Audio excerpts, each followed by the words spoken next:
Just a little side note, I had Anthony in one of my summer classes, The Image of the Journalist in American Film.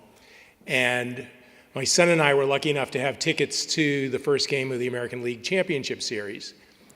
And we were in Fenway Park a couple hours before the game, and I heard a voice saying behind me, "Professor Ross." And I'm thinking, who could that be? And I turn around, and there's Anthony, and I introduce my son Marcus to Anthony. And my son, who's a junior in high school and is kind of considering going to Northeastern, was so impressed and said, "Dad, he's going to baseball games and getting paid to cover the Red Sox?" I said, "Yeah, you could come to Northeastern and do that, Marcus." So I may have a convert. We'll see. My wife wants him to go to Wesleyan. My presentation. For the past 30 years, I've been regularly visiting China, teaching there in Shanghai and other parts, lecturing in different parts of the country. And doing a lot of traveling, I spoke enough Chinese so that I could get by, food, transportation. But one of the things that astonished me from my first visit to China was that people would stop me in the street and say, "What's your religion?" Which is something that people in China don't normally talk about. And when I said that I was Jewish, people would say, "Jews are the best." And I didn't quite understand that, but what I noticed in recent years is that the Chinese fascination with Jews has become really an important part of their cultural experience. And so when I went over to China in 2008, 2009 to teach on a Fulbright, teach journalism on a Fulbright, I decided to start doing research on the image of Jews in China, and I'm now completing an edited volume with a Chinese scholar from Nanjing on this issue of the image of Jews in today's China. So, yeah, the name of the study is An Identity Without a People, because there aren't any Jews in China. And what I found is, and I traveled around with a graduate student from Northeastern who helped me do translations, and the bookstores in China are filled with Chinese language books about Jews, how they do business, how they manage the world, how they raise their children. And some books are even condensed versions of the Talmud, but there are virtually no Jews in China. Many of the popular books are filled with misconceptions, stereotypes, prejudice. Some of the books talk about how all Jews are wealthy, crafty, and have huge noses.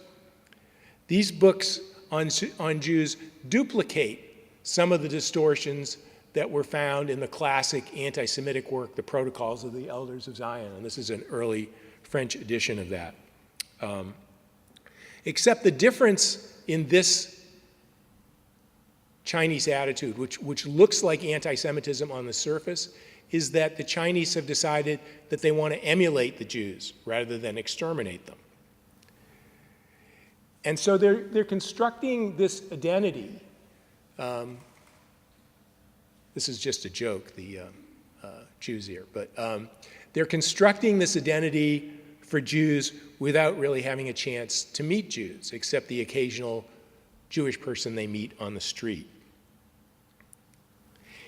And with the help of this graduate student, we translated a large number. We picked sort of the most popular books on Amazon, the Chinese version of Amazon, and translated them in detail. I won't go into all the details, but let me just give you a quote from one of the books that suggests how these stereotypes and misconceptions are portrayed.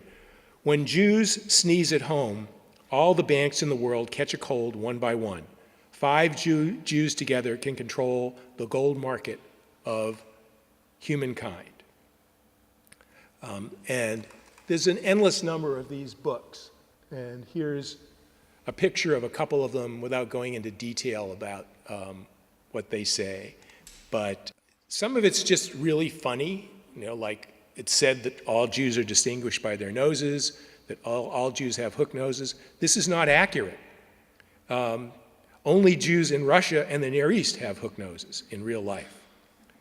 And they talk about write about how Jews controlled the diamond market because diamonds are easy to carry around.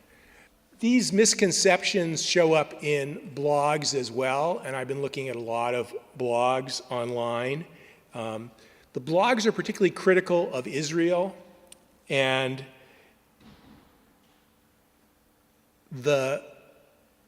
what appears to be anti-Semitism is much more clear in the blogs than in the published books. I won't read these quotes. You can read them if you like.